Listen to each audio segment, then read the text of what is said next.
why don't we just start with the basics, and what is a side hustle? What are we talking about when we say side hustle? Well, for your moms, it's such an important thing to describe. It's, something that maybe is a passion, an interest, or a hobby that you're really good at, that you find you have an ability to start making money at.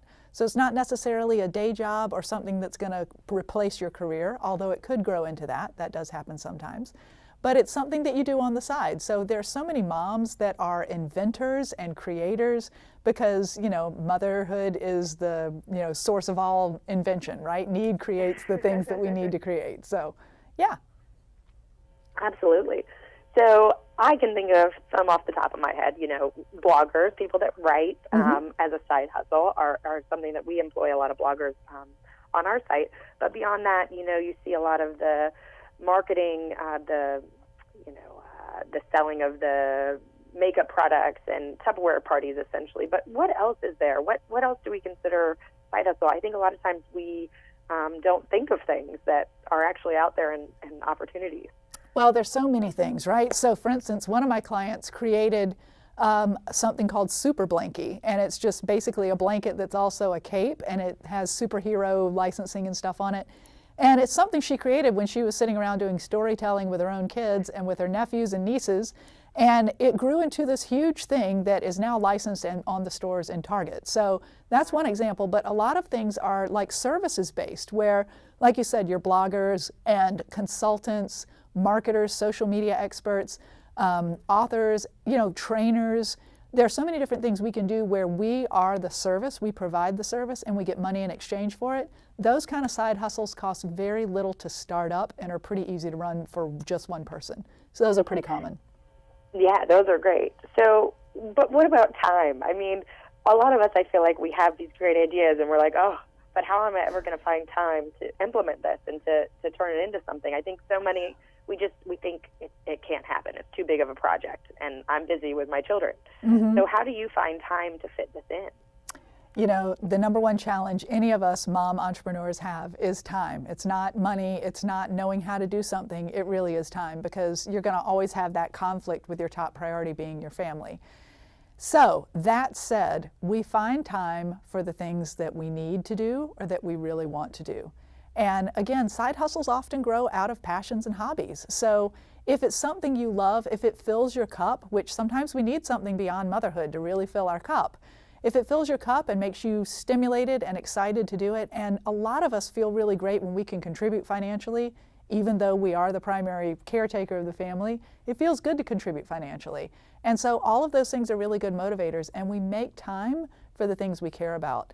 But you have to be a time management ninja, and I do have a lot of productivity tips that I give for that as well, because managing your time is critical. Yes.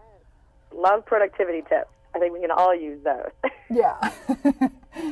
Yeah, so I'll give you just a couple of those right off the bat. If you're going to start a side hustle, you've got to really put yourself out there, let people find you, let your clients understand what you offer and how to buy it from you.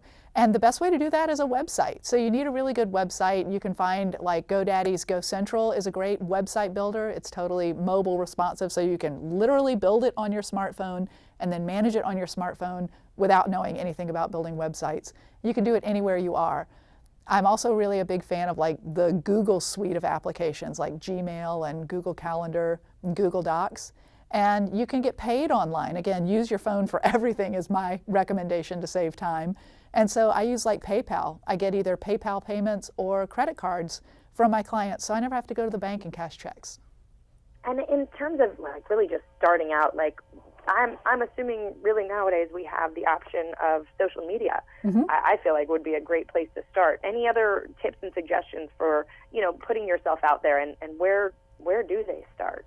Yeah, social media is such a great place to start. Start with that group of people that you know, and if you've got something that you can sell or do for them as a service, you start with the people you know and you put it out there and you ask them if they can do it. But still, even if you're doing it, some people say, oh, I'll just run it all on Facebook. Great idea, but Facebook is a business and it's not your business, so you don't own your platform. You definitely need a website to send people back to, because you own that and you manage that, and you can run all of your business through there. That helps you be really legit and helps you control what kind of messaging you're putting out there. Yeah, no, that's a great advice. And with resources like GoDaddy, where it is so simple to do now. You don't have to. I think a lot of know. people are intimidated by the idea of a website, but it really doesn't have to be. Oh, yeah, and please do not go hire a web designer for $10,000 to start a website for your side hustle. I mean, come on, ROI, You don't need that, and there's so many great tools out there that we can do things on our own that work really well. Yeah, absolutely.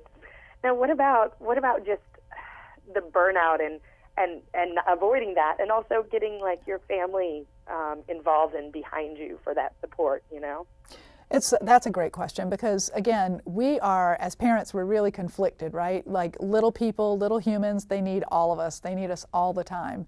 And yet we do still have more of ourselves to give, and we want to do something outside of that. So to avoid burnout, which frankly, most businesses, even if they're side hustles, don't make it past their first year. And that is because there are many reasons for that, but burnout's a big one. When you are the only person running your business, the chance for burnout's really high, because most of us are not really great time managers, and it's very easy to get burned out if you're spending all your time trying to do all of your priorities all the time. So Be careful with that. Yes. See if you can get your husband on board and make it a family affair. Yeah, for sure. Hey, maybe the kids can even be involved. It can be a craft where they help out too, right? Absolutely. Getting the family involved is a great way to do that. And, I know I've got to move on to another interview, but I love the fact that you are doing this for your viewers, and they can find out a lot more resources and ideas at godaddy.com/side hustle. Wonderful. Thank you so much. I appreciate it. I'm going to share this information. Hopefully we'll get some more mompreneurs out there. Thank you, Shiloh.